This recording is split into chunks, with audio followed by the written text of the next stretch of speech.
Hi, I'm Tim. Welcome to Watchbox and thanks for logging on. It's that time again. Returning by popular demand, the Wednesday inventory show. Tim Mosso at thewatchbox.com to buy, trade, or sell, and everything you see here is for sale. References, names, and prices when available in the description. And remember, if you're looking to sell one watch or even a full collection, I don't care if they're all grand complications, we are buying. And if you wish to sell, reach out. It's the same address, Tim Mosso at thewatchbox.com. Let's jump straight in.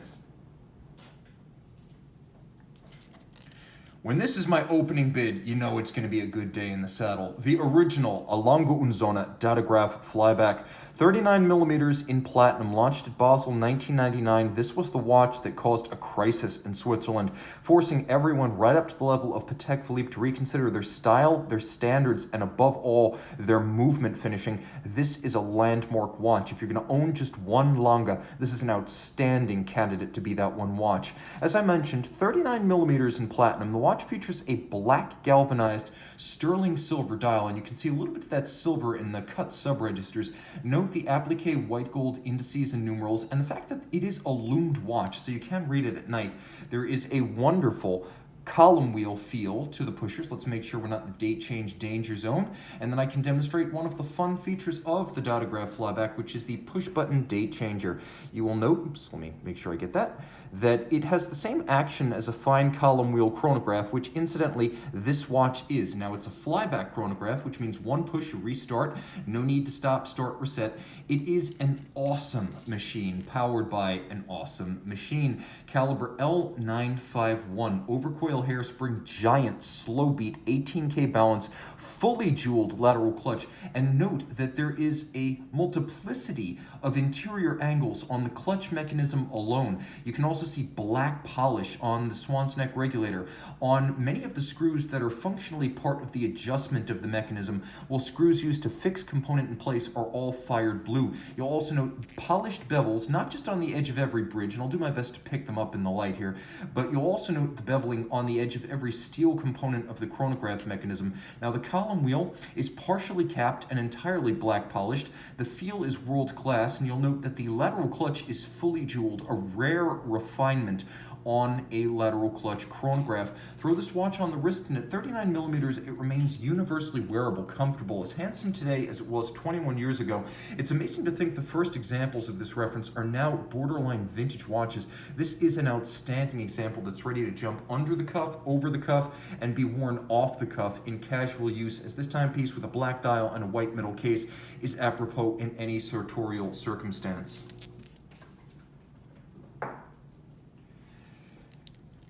This is the watch that launched 1 year before the Datograph. At Basel World 1998, the Patek Philippe 5070, and made from 2002 to 2006. This is the 5070G in white gold. While it is not technically as accomplished as the Datograph, it does have a few advantages to its credit, starting with greater wrist presence, a thinner profile, and while the Datograph is a 36-hour power reserve, this is highly modified to achieve 65 hours. But let's be honest, you buy a 5070 because it's gorgeous.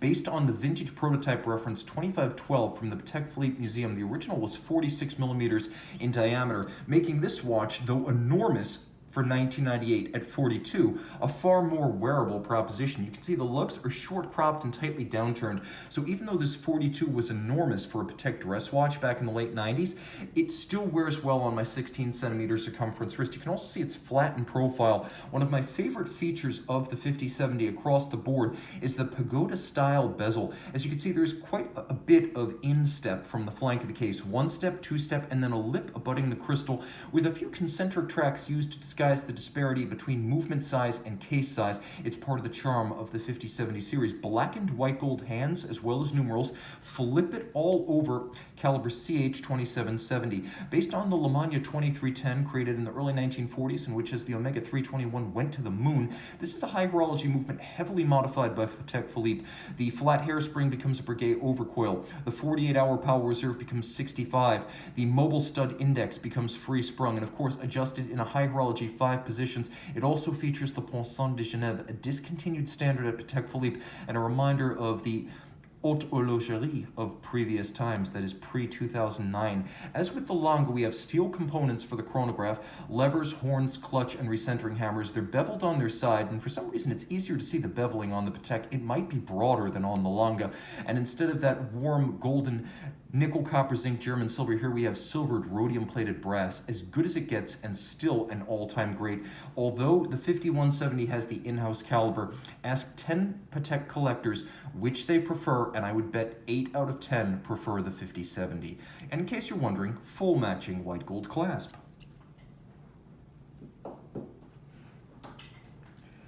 But I'm going to allow Lange to post a repost.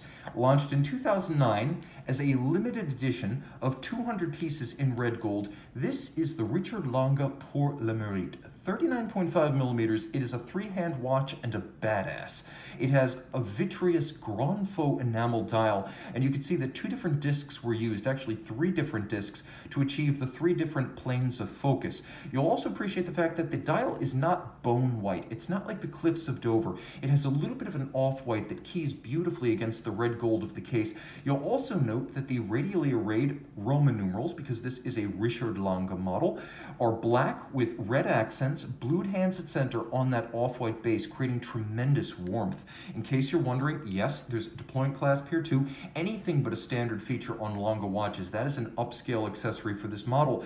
Handmade and hand-finished caliber L0441. I talked about that German silver material being nickel, copper, zinc. It is a pocket watch movement material, which is why it's used in Lange watch. They all evoke the pocket watch era of Saxon watchmaking. Now you can see there's a freehand engraved balance cock, as well as a cock for the escape wheel adjacent, both freehand engraved in a floral motif using a traditional burin. You'll also appreciate broad bevels on the edge of every bridge. You can see them lighting up under my finger. Jewels set in screw-fixed chaton, another nod to the pocket watch era, and a 3/4 style bridge over the fusee, the chain, and the barrel. You'll also note plenty of black polishing, and the watch does include both black polished and blued screws. But what sets the Pour le Mérite series apart, and has since 1994, is the use of a fusee and chain. Now this is a Renaissance era constant force device that works like bicycle gearing.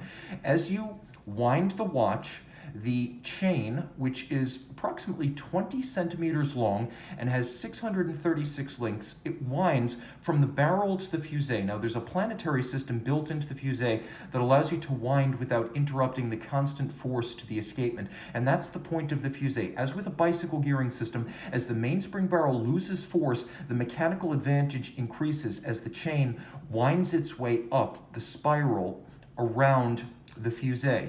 And this increases the force to the escapement, allowing a weakening mainspring to exert constant force to the escapement. The result is better time telling.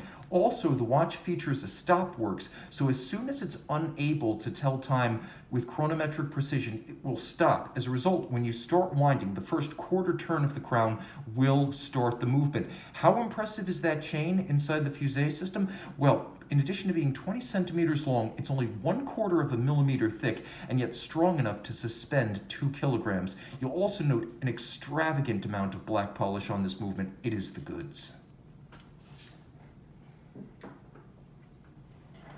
Let's talk about accessible watches for a moment. Let's talk about Bremont. Now, Bremont is a lovely little company out of London that builds evocative watches principally in an aviation paradigm. So that aviation paradigm includes watches like the UTC, like the U1, the U2, like the Martin Baker series, named after an ejection seat system. This is a watch that represents the Supermarine series, which is a rare nod to the Supermarine world record flying boats of the 1930s. Now, these aircraft would have been used for aviation speed records at a time when seaplanes were still frequently used for record-setting purposes. However, this watch evokes the dive watches of the 1950s and 60s. Think Rolex 6538 and you have the right idea. Basically, the no-guard big crown look with a faux tina on both the bezel as well as the dial. It's a handsome and easy-to-wear 40 millimeters, and it's less than 14 millimeters thick, which means this dive watch, which is 300 meters water-resistant and a certified chronometer, is up to the task and lives up to its billing. It is a true diver. It also features a hardened case with the sort of plasma arcing that hardens the steel on its surface, making it more scratch resistant. There's also a ceramic insert in the bezel, and this being a dive watch, let's hear the bezel and do a loom shot.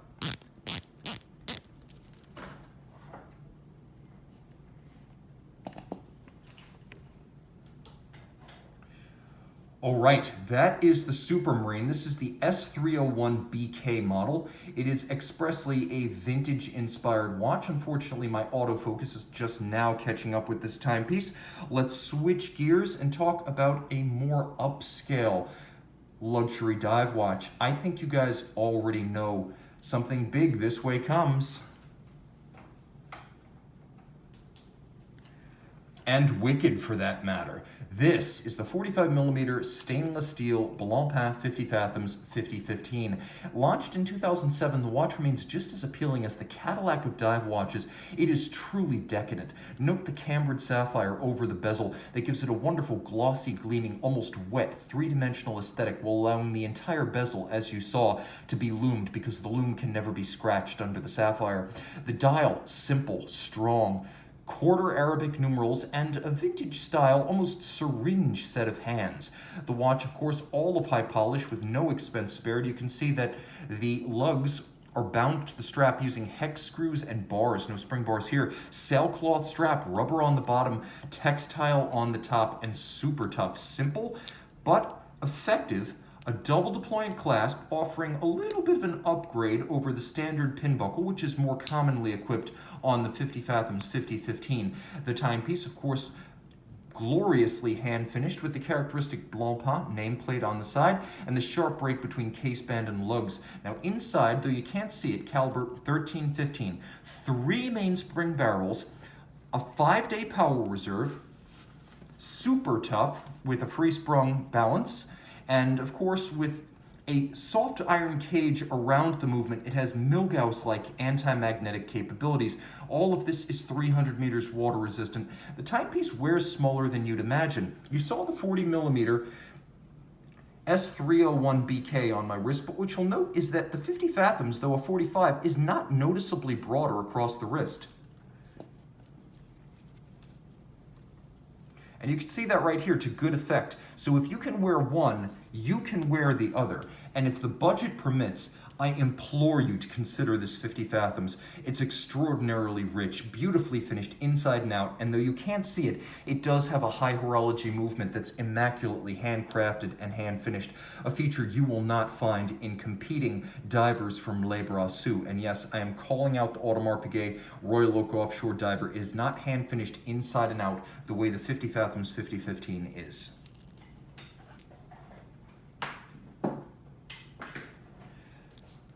I have a feeling some of you folks are waiting for the Omegas, and here they come. This is a lovely 2019 launch that was designed to commemorate 50 years since On Her Majesty's Secret Service, which was an unconventional James Bond movie on many levels. First, James Bond got married.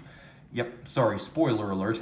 And then second, because it was the only James Bond movie starring George Lazenby as 007. This is a remarkably full-throated and fully realized tribute to that movie. Now you can see the numeral 7 in the date disc has become the James Bond 0077, which is often doubling as the handle of a Walther PPK. You can see this is a limited edition, and of 7,007 pieces, this is not a particularly exclusive limited edition. It's a watch you buy because you love the theme and because the basic diver 300 meter, 42 millimeters in steel, is probably the best dive watch for the money on the market. Now you can see yellow gold indices and hands on the dial. These hands, incidentally nicknamed the Bond hands since the 1990s.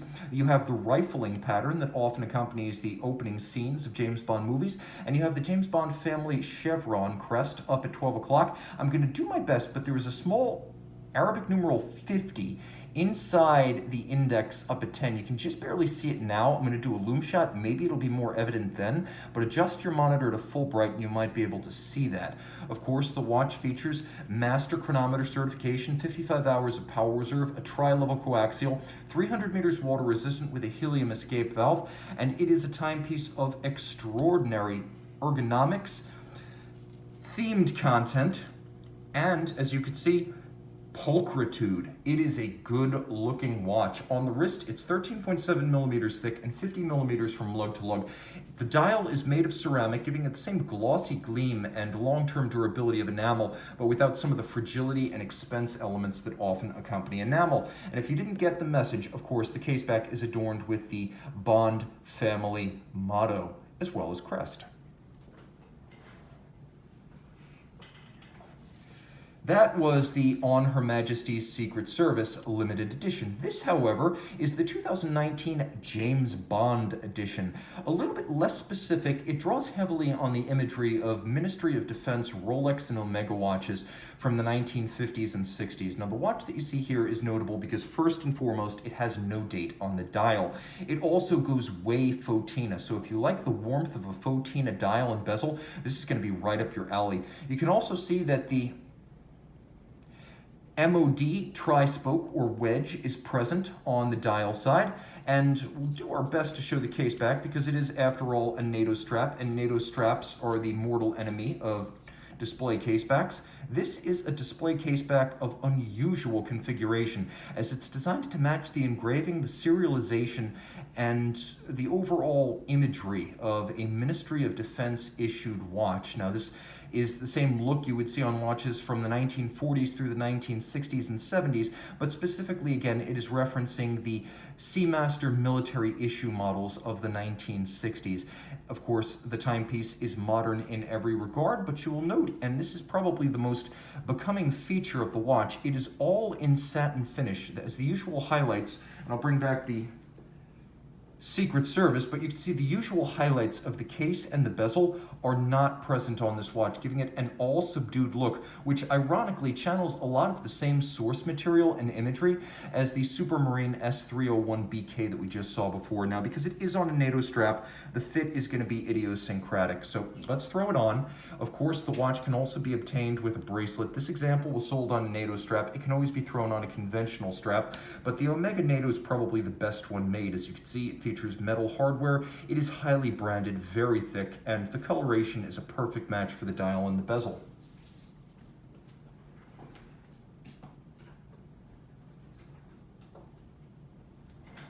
All right, FP Journe in triplicate. 3 in blue just for you. Let's start with the Elder Statesman. This is the much-loved and discontinued Octocalendrier, an annual calendar, platinum, discontinued 38mm case, discontinued brass movement. You can see there is a lot to love. It is a French-made Eleanor case. It is a discontinued 38mm case. It is a discontinued brass movement, and of course, after 2014, the annual calendrier was also discontinued. White gold dial, retrograde date, only need be reset once a year during the jump from February to March. 5-day power reserve, chronometric, though in truth it'll run for almost 7. These discontinued brass movement 38mm calendrier models are extraordinary, as they give you a functional and practical complication in a watch that is now considered to be something approaching vintage from one of the most important constructors of our era. But let's say you want something a bit more contemporary, but no less iconic. One could argue that if you're going to buy an FP Journe, something like a Chronomet Blue, a Resonance, and a Tourbillon would be the ideal 3-watch collection. And what you have right here is the 1-year only 40mm platinum Chronomet Resonance with symmetrical dial, but one dial in 24-hour format. Now, from 2000 through 2009, there was a symmetrical dial whereby you would have a 12-hour dial and a 12-hour dial settable independently, but coupled together by the resonance effect, so they would always run in sync. Well, for 2019, FP Journe brought out this watch for only 1 year with a few extraordinary features, starting with the use of blue printing on the dials themselves rather than the conventional black. It also includes a return to the symmetrical presentation from the scrolling hours and minutes of what's sometimes called the Resonance 3. This watch still works as a dual time, but you have the 24-hour distinction, so it's easier to gauge AM or PM in the place where you are not. Now, the fun thing about these watches is that, as with most FP Journe watches that are described as chronomet in their nomenclature, it has a power reserve that runs backwards. Winding with the bullhead crown winds both sides, both movements, both barrels, both escapements, 2 separate watches in one case, and because it takes about 7 to 10 minutes for the resonance effect to fully gain purchase and couple the 2 sides of the watch, and by the way, yes, that movement is made of rose gold, but you have a flyback system, so you can couple and then synchronize the seconds hand using the flyback mechanism. Pull that after 7 to 10 minutes, and now your seconds hands will run in sync. And this watch also has a white gold dial. Last but certainly not least, though easily the least complicated, this is probably the most in demand of the watches featured, at least of these 3 Journe models. This is the Chronomet Blue. Launched in 2009, it was approximately 1 decade later that the watch would become the hottest commodity short of a Patek Philippe Nautilus in steel. 39 millimeters in blue-gray tantalum, it feels hefty like precious metal, and with a red-gold movement, it does include its share of precious metal. But it's the simplicity of this dial, which is somewhere between metallic and gloss, having the depth of gloss, but also the shine of metal. It's a remarkable dichotomy that's complemented by these off-white, cream-colored printed features and hands. Oftentimes, people think this dial features white printing. Anything but. It's almost like eggnog, and that is part of the magic of this machine. It's also simplified, though this is the basic Chronomet Souverain caliber 1304. It has been simplified with a removed power reserve, and what have they added? They have added elegance. You can see it's still fundamentally the same movement with a hidden train between the twin barrels and the escapement, so you can't actually see the power train, which opens a big valley or gulf between the power source and the regulator that allows you to see the Clou de Paris that has been etched on the base plate. There's also engine turning and Côte de Genève, 56-hour power reserve, and adjusted in 6 positions, not the chronometer standard of 5, because FP Journe is serious when he describes this watch as the Chronomet Bleu, and his standards are higher than those of the COSC. Let's throw this watch on the wrist real quick. 39 millimeters, it's nice and thin, under 9 millimeters thick, elegant, wears well on any wrist, and intriguingly, paired with this gray strap, it's a handsome watch. You have the off-white of the dial, the blue of the dial, you have the blue-gray of the case, and then the gray of the strap, and of course this strap, an FP Journe factory piece, is alligator on both sides. I'll do a quick wrist shot of the resonance. I'm not sure if I actually did a wrist shot of this watch. You can see at 40 millimeters, it is larger than the others, but by no means is it a giant.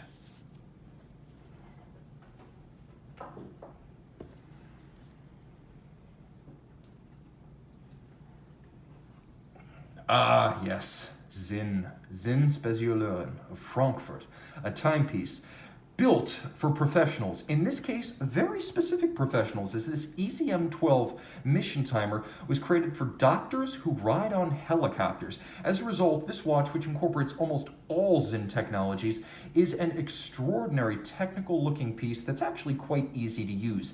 Externally, you have a bidirectional timing bezel. That's quite simple. Line it up with the minute hand, line it up with the seconds hand, line it up with the hour hand, and now you have a timing mechanism. You can see on the dial, there is a pulsation scale, and you can use the rotor system, which both acts as a trace for the scale and emulates the rotors of a helicopter. But wait, there's more. The bezel features a hard black coating that's over 1,800 Vickers and thus almost entirely impervious to scratches. The bezel also features zintegement, or carbon diffusion hardening, so that you can't have a cracking or eggshell principle, often occurring on watches that feature hard black coatings over soft steel. Here you have a hard black coating over hard steel, so the black will not fracture on impact. You also have a full 44 millimeter steel case. This is also tegament hardened, extraordinarily resilient. We're talking 1,200 Vickers, almost ceramic-like hardness to protect your steel case from scratches and scuffs. Note that there is an internal rotating bezel, so you have an external bezel and you have an internal bezel. It's worth mentioning how they're different. If you take a look at the external bezel, you can see it starts at 60 and then it counts down. down. Whereas if you look at the internal bezel, you can see it starts at 0 and then it counts up. Wait, there's more. This watch features the AR dehumidification system. While originally used with argon, today the watch is filled with nitrogen to remove oxygen and moisture, and then a copper sulfate capsule. In this case, it's actually coaxial and inserted into the crown that adjusts the bezel, but that copper sulfate capsule will then pull out any moisture that manages to work its way into the watch. More, you better believe it. The watch is resistant to negative 45 degrees Celsius and plus 80 degrees Celsius using special conditioning as well as lubricants internally. The watch is also 80,000 ampere per meter, or literally 1,000 Gauss, mil-Gauss, anti-magnetic. And in case you're wondering, yes, it is also highly water resistant, down to 200 meters. It has all of this, and with its cushion case, wears remarkably easy, even on a smaller wrist. You can see my wrist, 16 centimeters in circumference. You could go down to 14 centimeters circumference, and this watch would still be easy to wear. It's also only 13.3 millimeters thick, so though it is a highly technical, oversized sports watch, really a professional's watch we'll call it, it's still thin enough that you could wear it underneath the cuff. The Zin strap is incredibly buttery and soft, fully integrated into the case flank, and you'll note that the clasp that's included is worthy of a dive watch with a full fold-out extension in case you do want to use it over a suit.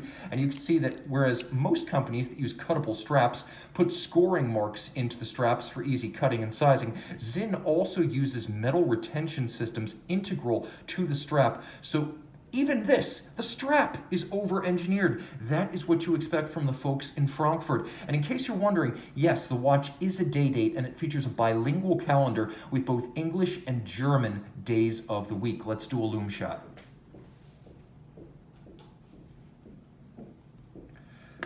All right, you can see the internal rotating bezel, and you can see the external rotating bezel.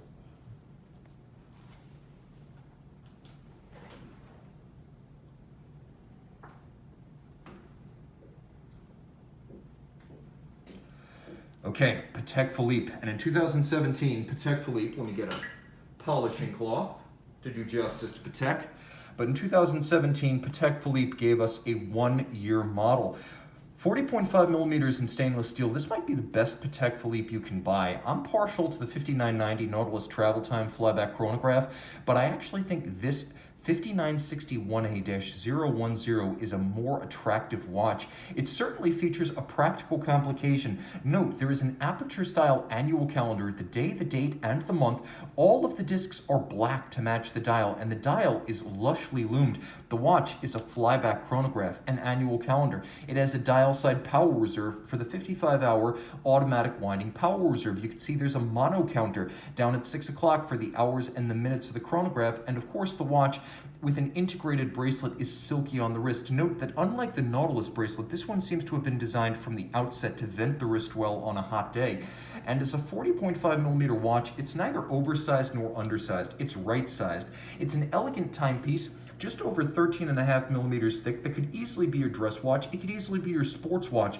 And it's also an investment piece. I hate to use that word with watches, but when you're talking about a one-year production, really more like 8-month production, stainless steel, full bracelet Patek Philippe sports watch with a black dial, yes, the I word certainly applies. Now, taking a quick look at the case back, the watch includes a version of the caliber 28520, which debuted on the 5960 back in 2006 as Patek's first in-house automatic chronograph caliber.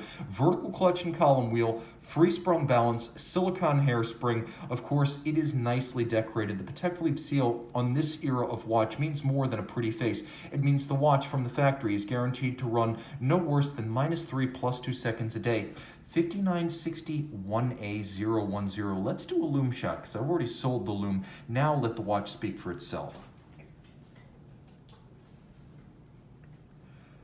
You can see this is a true sports watch. At 30 meters, it's not an aquatic timepiece, but for all other times, this is the watch.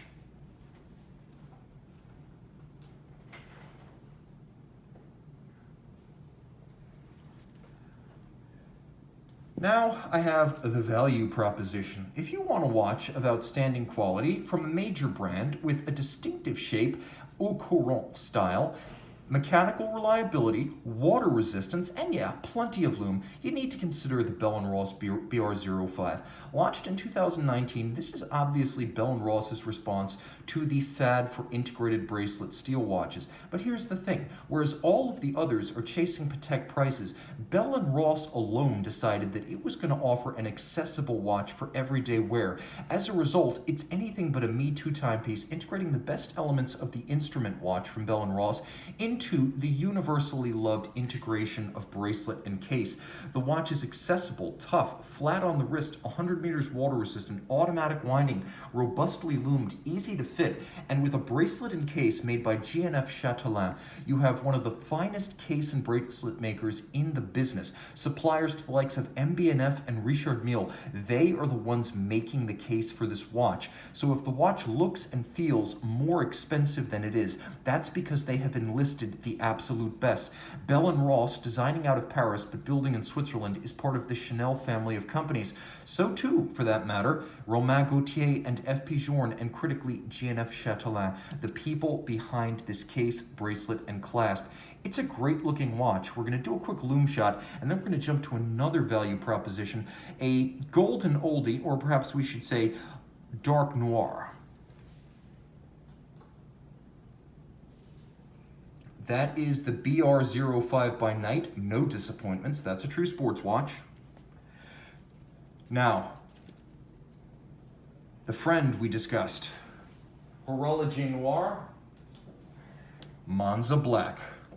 This is a watch that came out in 2016 to mark 40 years since the original Heuer Monza, and the first thing you're going to note about this watch is that it's a combination of past and present. Clearly the 42mm DLC coated case is very much of our era. So too is the Fotina, as this is something, frankly, the watch industry hadn't even conceived in the 70s. Now, if a 1976 Monza had managed to make it to the modern day, its dial might well resemble this one, but the timepiece is comfortable sitting on its own four lugs, not necessarily as a tribute watch, but as an update of the former Monza, with a different look, a different attitude, and yes, modern day fit, finish, and water resistance. You can see this watch, which was part of a 2016 release, is extraordinarily water resistant at 100 meters, something the F1-inspired Monza of 1976 never could have been. The watch wears comfortable and, of course, cushion-like as it struts its 70s style on the wrist. Reasonably flat, the watch is powered by a modular ETA-based chronograph caliber, and you'll note that one interesting refinement that's increasingly present on Tag Heuer watches is the use of the old Heuer nomenclature. It's everywhere on this watch. It's on the dial. It's on the crown. If you look carefully, you could see it's on the buckle. Everywhere that you would normally see Tag Heuer, this watch is just a Heuer. Why? Because they've understood that the soul of the company, the heritage of the company, the real currency with collectors lies in the pre-Technique d'Avant-Garde era. And that's exactly what you get with this watch. A vintage-style perforated leather strap. The vintage one would have been some sort of synthetic, so this is actually a distinct step up, as is the deploying clasp. A lovely and evocative piece. I think it's one of the best Tag Heuer watches of the 2010s. And yes, I do believe it's a better watch than the original, which was powered by the stripped-down bare-bones caliber 15. The original featured arguably the worst version of the original caliber 11. This is absolutely robust inside and out, with a movement that represents one of the best for the price in the business. Those ETA calibers are not to be underestimated. This is a timepiece for the ages.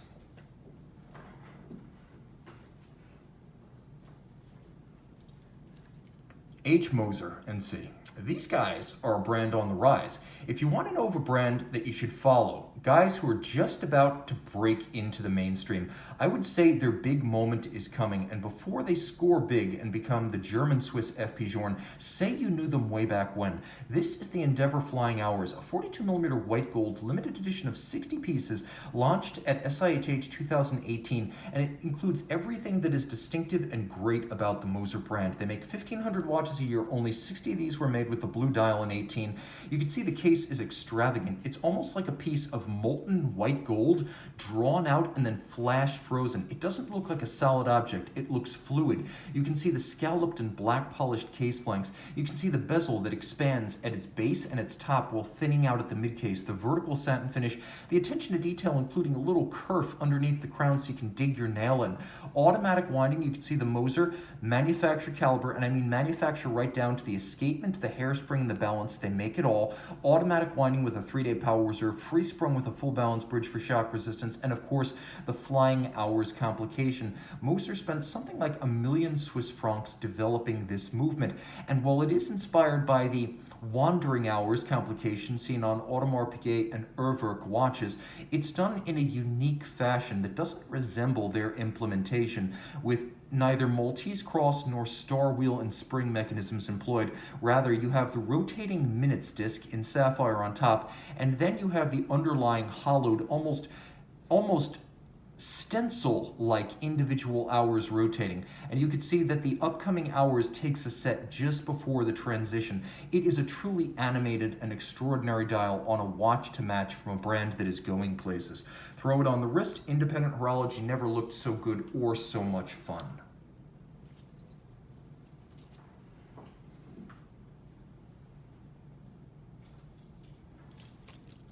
Sometimes, however, we seek the comfort of the mainstream, but you can go mainstream without owning something common, and that's exactly what you get in this A-series Zenith-powered Rolex Daytona. This, of course, is the 16520 El Primero powered generation from 1988 to 1999.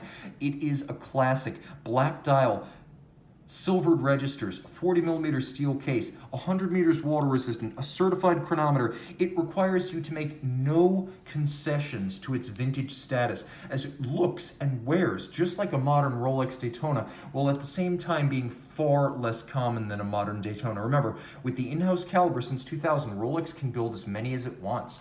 But back in the 90s, Zenith's production rate is what constrained the construction of the Daytonas, and the black dial in stainless steel was the one to have. The first modern Rolex to inspire long wait lists.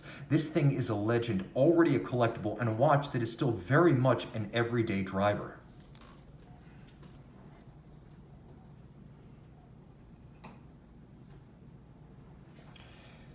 I wish this were my everyday driver. Debetun DB28 Digital, a timepiece that launched in 2014. It takes the 2011 GPHG Aigu d'Or winning DB28 architecture and movement, and it combines it with an extraordinary guilloche dial, a centralized spherical moon phase in blued steel and white palladium, a scrolling minutes display with a fired blue titanium track, and a jump hour complication powered by a twin-barrel manual wind 5-day power reserve. Got all that? Good. It also includes a spring-loaded set of floating lugs that are distinctive of the DB28, and though the watch is approximately 43mm in diameter, it wears super slim, thinner than you'd expect at under 14mm thick on my 16cm circumference wrist. It uses grade 5 titanium, which is not just super light, but actually harder to scratch than steel. And the details are gorgeous, from the rose lathe cut guilloche of the dial to the fired blue titanium and steel on the dial side. Of course, jump hours are dynamic and charismatic, and this one is both of those. You can see how the scrolling minutes display works up at 12 o'clock. And then you'll also note the instantaneous jump of the hours, a wonderful little piece of horological theater, ideal for entertaining yourself or your friends. You'll find yourself staring at it in anticipation of the jump at the 59th minute. The watch includes, of course, Debetun proprietary technologies, patented twin mainspring barrels, self-adjusted, triple shock protection, patented flat hairspring with 2 elements, shaped at Debetun, beating like an overcoil but without the shock susceptibility, patented the balance wheel, a solid disc of silicon with an aerodynamic white gold rim outboard, and of course patented their own silicon low friction escape wheel, all with Cote Debetun, which are deeper and more thoroughly drawn stripes than Geneva waves. And you can see there's mirrored anglage a mile wide on the edge of every bridge, and there are plenty of angled edges that can be beveled to a mirrored shine. You'll also note the use of the fired blue titanium, both for the balance bridge as well as the bridge overlapping the delta-like bridge for the barrels. This is as good as it gets with both blued and polished screws. High horology from a brand that only makes 150 watches a year and finishes these watches immaculately. We're talking Patek standards of finish and Urwerk standards of ambition with a style that is all de béton.